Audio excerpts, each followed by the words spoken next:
કેમ છો? મજામાં? મહાકાલ ઇલેક્ટ્રિકમાં તમારું સ્વાગત છે. આજ આપણે મહાકાલ ઇલેક્ટ્રિકમાં શીખશું જે આપણી ઘરે જે સીલિંગ પંખો વપરાય છે એ કેવી રીતે રિપેર કરીશું ને કેના કારણે કયો ફોલ્ટ આવે છે અને કયા ફોલ્ટમાં કેવી રીતે શું કરાય છે. તો તમે આ જોઈ શકો છો, આ સીલિંગ પંખો છે.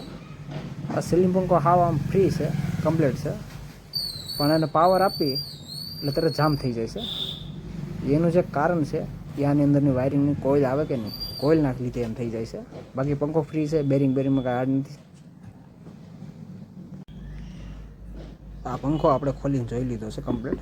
આ બેરિંગ તમે જોઈ શકો છો, બેરિંગ કમ્પ્લીટ છે, બેરિંગમાં કાંઈ વાંધો નથી, હાવ ફ્રી ફરે છે. ઉપરનું બેરિંગ એ કમ્પ્લીટ છે, એમાં કાંઈ વાંધો નથી. આ કેપેસિટર ચેક કરી લીધું છે, કેપેસિટર કમ્પ્લીટ છે. જે મેન ફોલ્ટ જે છે એ આ કોઇલમાં આવી ગયેલો છે, ફોલ્ટ મેન ઉપર. આ જે કોઇલ છે કે નહીં, આ તમે જોઈ શકો, આ કોઇલ કાળી પડી ગઈ છે.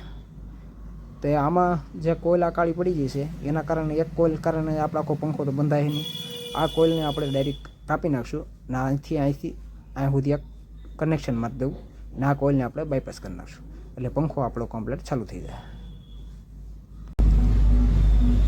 તો જોઈ શકો પંખો આપણે અંદરના શેડા કમ્પ્લીટ કરી નાખ્યા છે. હવે કાંઈ વાંધો નહીં, પંખો કમ્પ્લીટ. તો આ જોઈ શકો છો આપણો પંખો કમ્પ્લીટ થઈ ગયો છે. તમને ફેરવીને બતાવી દો.